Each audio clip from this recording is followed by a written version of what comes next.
మొదటగా ఈ పవిత్ర శ్లోకాన్ని భగవద్గీత అధ్యాయము 11 శ్లోకము 20ను పరిశీలిద్దాం.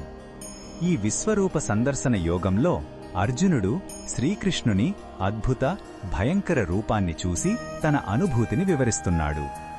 మొదటగా ఈ పవిత్ర శ్లోకాన్ని భక్తితో విందాం. ద్యావా పృథివ్యోరిదం అంతరం హి వ్యాప్తం త్వయేకేన దిశశ్చ సర్వాః దృష్ట్వాద్భుతం రూపముగ్రం కవేదం లోకత్రయం ప్రవ్యథితం మహాత్మన్. ఈ శ్లోకం అర్థమేమిటంటే, ఓ మహాత్మా, భూమికి ఆకాశానికి మధ్య ఉన్న ప్రదేశం అన్ని దిక్కులు నీ ఒక్కడితోనే నిండి ఉన్నాయి. నీ యొక్క ఈ అద్భుతమైన ఇంకా భయంకరమైన రూపాన్ని చూసి ముల్లోకాలు భయంతో వణికిపోతున్నాయి అని అర్జునుడు వివరిస్తున్నాడు. ఇది భగవంతుని సర్వవ్యాపకత్వాన్ని తెలియజేస్తుంది. ఈ శ్లోకంలో ఉన్న భావం మనకు ఏమి చెప్తుందంటే, అనంతమైన దైవశక్తిని చూసినప్పుడు ఆశ్చర్యం, భయం రెండూ కలుగుతాయి.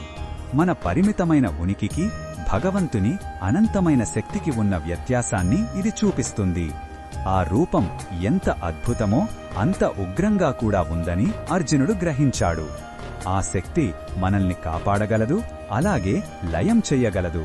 ఈ బోధనను మన దైనందిన జీవితంలో ఎలా ఉపయోగించుకోవచ్చంటే, మన కష్టాలు ఎంత పెద్దవైనా ఈ విశ్వాన్ని నడిపే శక్తి ముందు అవి చాలా చిన్నవి అని గుర్తుంచుకోవాలి.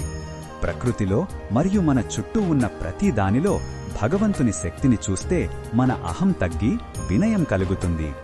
ఇది మనకు ధైర్యాన్ని, శాంతిని ఇస్తుంది. మరిన్ని భగవద్గీత శ్లోకాల అర్థాన్ని తెలుసుకోవాలంటే మా తదుపరి వీడియోలను తప్పకుండా చూడండి.